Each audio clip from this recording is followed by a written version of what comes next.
Welcome to the Old Guy Bourbon Channel. Why do we call it that? Well, because I'm an old guy and, well, normally that's bourbon, but we're going to have to get into that. Before we get into it, please leave a comment, like, share, subscribe, ring the notification bell. You know the drill. Help an old guy out.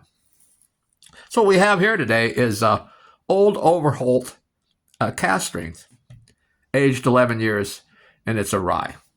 Now, rye's like bourbon has to be 51% corn at minimum.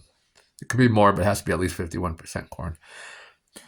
For a whiskey to be called a rye, it has to be at least 51% rye. Now, I don't know the mash bill on this, but it's only supposedly slightly over the 51%. So it's just barely over the minimum requirements for rye. So it's not 100% rye. It's not 80% rye. A lot of ryes are like 80% or so, maybe 70 to 80, somewhere in there. But so this is a lower rye, if that makes any sense. But it is aged 11 years, and it is cask strength. So this one, the retail is $100. I paid $106.08. Yeah, I know, an odd number, but so almost retail I paid. Now, this was, you can see here, if I can get it. No, there we go. It was barreled 2012 in the autumn, and it was bottled 2024 in the summer. So that's pretty cool, huh? So now they get a lot of just Jim Beam product. They get a lot of use out of this bottle. So the Old Granddad 114 is also in this same bottle. Well, not this exact same bottle, but same style bottle. And the Old Granddad 16-year-old is in the same style bottle. So that's three things I know in that bottle. There may be more. Now, the year before, they had brought out a 10-year cask strength. That was, I think, 2023. And that was also $100, but it was 121 proof and aged 10 years. So this one's, you get an extra year of age, but a little lower proof. But with ryes oftentimes, they say drink hot, so this might be a little better. I don't know. I don't have the 10-year-old. I may look for it. I don't know.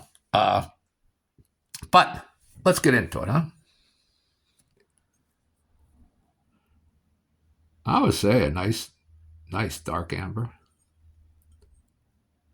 Now, it is 11 years old, and it is a rye. Now, I'm not a big rye drinker. This is the first rye I've had in many, many years. And the only other ryes I had were, entry-level ryes. And on this nose, you get some of that rye spice.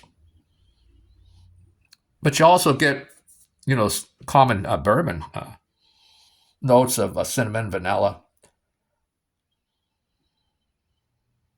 And there's like peanut butter and chocolate on the nose I'm getting. So a nice nose. Let's take a sip.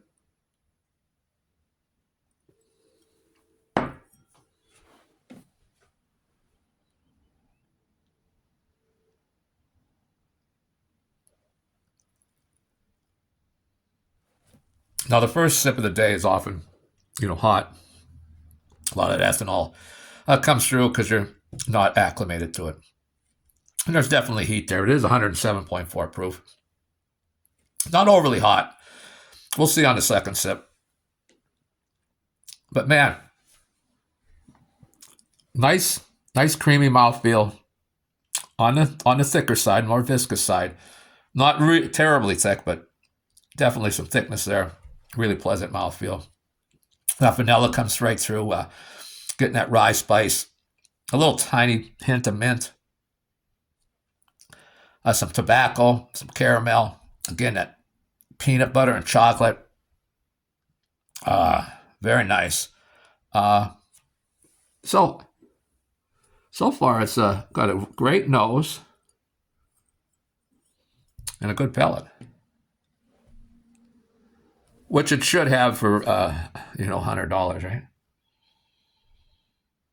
Now, I don't know if you have any rye drinkers out there that would say, if you've tried this, or even if you haven't tried it, you've tried other like higher end ryes, let me know what you would recommend, and because I might try another rye. I won't do a whole bunch of ryes. All my channel will be almost exclusively bourbon, but after buying this and looking at the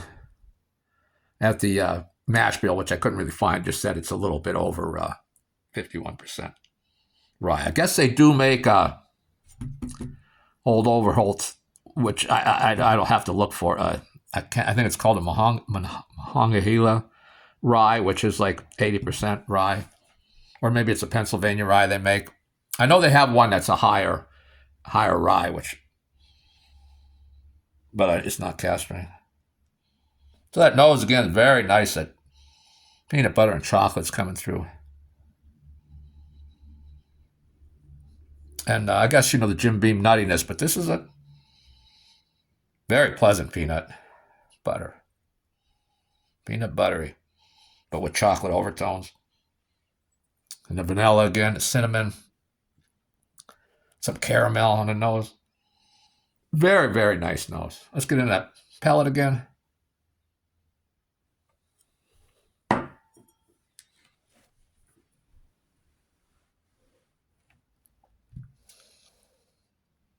Now that heat's calmed down, still there. You get that, what they call a Kentucky hug. And there's a little bit of that heat travels down your chest. Not unpleasant. That rye spice is there now. A little more mint than I had earlier.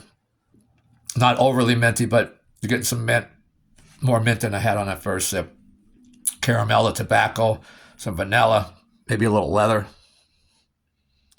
On the finish, more of that mint, more of that rye spiciness is there. Some oakiness. And, surprisingly, 11-year-old cask strength, at least to me, it's not overly oaky. And now, at the very end of that finish is just a little bit of fruitiness. So I'm going to say, and you can disagree with me, maybe you tried it, maybe a friend had it and you had you over and tried it, and you can give me your opinion. We don't have to agree on pellets, because we all have different pellets. We like different things, but this is very good. And this was $100. Again, I paid $106.08 exactly. I had the Old Grandad 16, which I also like, but which a lot of people don't like. And again, that's fine. Would I say, 2 bottles of this is probably a better value than 1 bottle of the Old Grandad 16-year-olds? So the same thing, the $200, you get 2 bottles. Yeah. I mean, I still like the Old Grandad 16-year-old a little better than this. Not a lot better. And maybe I'd have to do a side-by-side. Maybe I'd even like this better. I think the Old Grandad has a little more viscosity to it. A little more length on the finish. This is a medium length finish. Decent finish. Not as good as a pellet and a nose, but definitely good. It's not a short finish in any way, shape, or form. So I'm going to say I'll buy it at $100. And now you can comment and tell me what you think. And again, comment about any kind of ryes, because I'm going to try some more ryes. I don't want to do lower end ryes. I looked at a bunch for the last couple of months. I've been looking at ryes and thinking about ryes, and I do like Jim Beam, and a lot of people don't like Jim Beam, and that's fine. You're allowed not to like it, but we're allowed to like it. You know what I mean? So I like Jim Beam stuff, the Knob Creek stuff, the Old Grandad, the Old Overholt cask strength. I like it. So that's all I have for today, and we'll see you next time.